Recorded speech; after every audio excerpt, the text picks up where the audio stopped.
everybody. Welcome back to Bayou Time. Harry McCullough here. Catastrophes like Hurricane Ida require a lot of help for a lot of folks to rebuild. You get FEMA, you got state, you got parish, you got local governments to really help out. But to fill a big need, there's also these 501c3 organizations, nonprofit organizations. And one of them in our area is called Bless Your Heart. And Hillary Krum Danos is here to talk about it. She is with Bless Your Heart. You guys just received a nice grant, a couple of them actually, from the Bayou Community Foundation, and it'll go to housing. So tell me a little bit about that, Hillary. So we applied for a grant through the Bayou Community Foundation, and at first, Jure, who was the founder, my best friend, she was going to apply for like $50,000, and her brother Ross, which is one of our board members, was like, "Why don't you shoot for the stars? Like, you know what? Why don't you apply for $250,000? What's the worst they're gonna do? Tell you no?" Well, we received every bit of it, $250,000, and we are so grateful. Between that and the L'Oreal Foundation, we got a $75,000 grant from them. So in total, we've received $325,000 just for housing. That is awesome. So where is this going to go? And it shows you the big hearts that people have. People are looking to help out in a lot of different ways. I know, people that I work with all call me, "Hey, what can we do? How can we help out?" That kind of stuff. So I know, thank goodness, there's a lot of people like that in this world that want to help out. A lot of foundations like that. But tell me where the need is, and tell me where these funds are going to go. So a lot of the need we're seeing is in Lower Lafourche Parish, like Golden Meadow, Galliano, Cutoff, La Rose area. So far, we've been able to house 13 families, and we're getting ready to purchase a few more campers. A lot of these people were living in houses that were infested with mold. Some of them were living in their vehicles, in tents. We had someone that actually received their camper this past Saturday. They've been living in a tent for almost the past 5 months.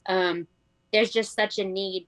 FEMA is helping, but a lot of it is very slow moving. Some people are getting denied. So we have a list and we try to prioritize and see where the biggest need is and fill that. And we still have a list. We're hoping, that maybe we'll receive some more donations and be able to fill the rest of the list that we have. Yeah, no, that's awesome, and it's heartbreaking, especially with the cold snap that we've had the last couple of weeks. You think about people still, that was August 29th when this happened, and people are still living in tents. How much more of a need is that, and how many more people are you guys willing to help down there and looking to help down there? I'd say we probably on our list right now have probably another 10 people that have contacted us that are in need.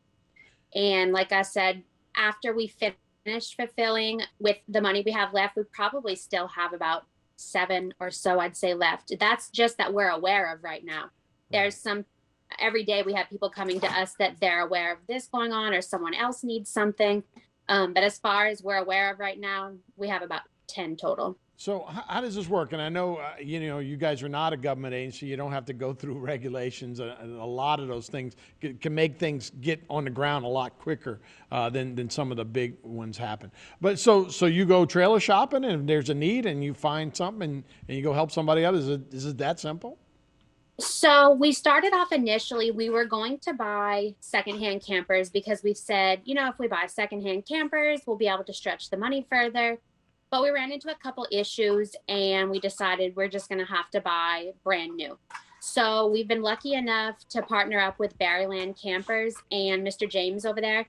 We pretty much just tell him what we need, how big of a family it is, what we're looking to spend, and he gets them ready for us. And we have the people go over there, sign the paperwork, give them the check, and everything's put in their name. Wow. So it's been pretty easy on our part as far as that because we haven't had to actually go shopping.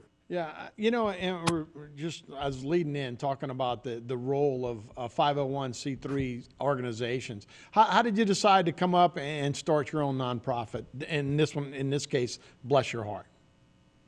So in March of 2020, Jure and I, my best friend, she was like, "Why don't we start putting together some food baskets for our essential workers? Like, we know they're working really hard. They're not really having a chance to eat.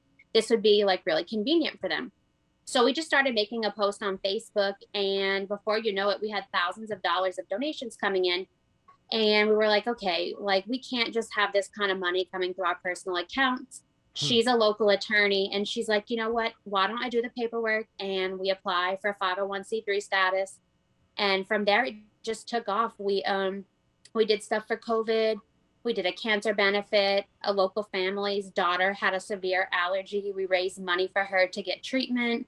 Um, just stuff like that. Hurricane Zeta, and then Hurricane Ida has been our biggest project yet. As of last week, we're over $1 million that we've received in donations. Wow, that's incredible. So, about a minute left, Hillary.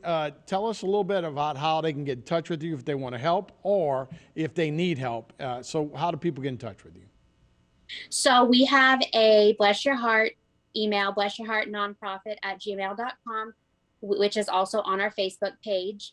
If you Google it, you can find us on Google. You can find us on Facebook. You can call us at 985-691-1010. There's several different ways to reach out to us, and we definitely can put you on the list if you're in need. Like I said, we're hoping to possibly receive more funds, but for now, we're trying to fulfill everything that we can. Right. So you're trying to help folks, but also if you want to donate, it is a nonprofit, it is tax deductible. So all of those things are in place to help folks out, right? Yes, and we have all of that on our Facebook page, our EIN number and everything. All right. So Hillary Krum Danos, thank you so much for joining us. Appreciate you being part of our community, helping out some folks that really needed this time. So thanks for being with us. Thank you. All right. That'll do it for this edition of Bayou Time. Thanks for watching, everybody. We'll see y'all next time.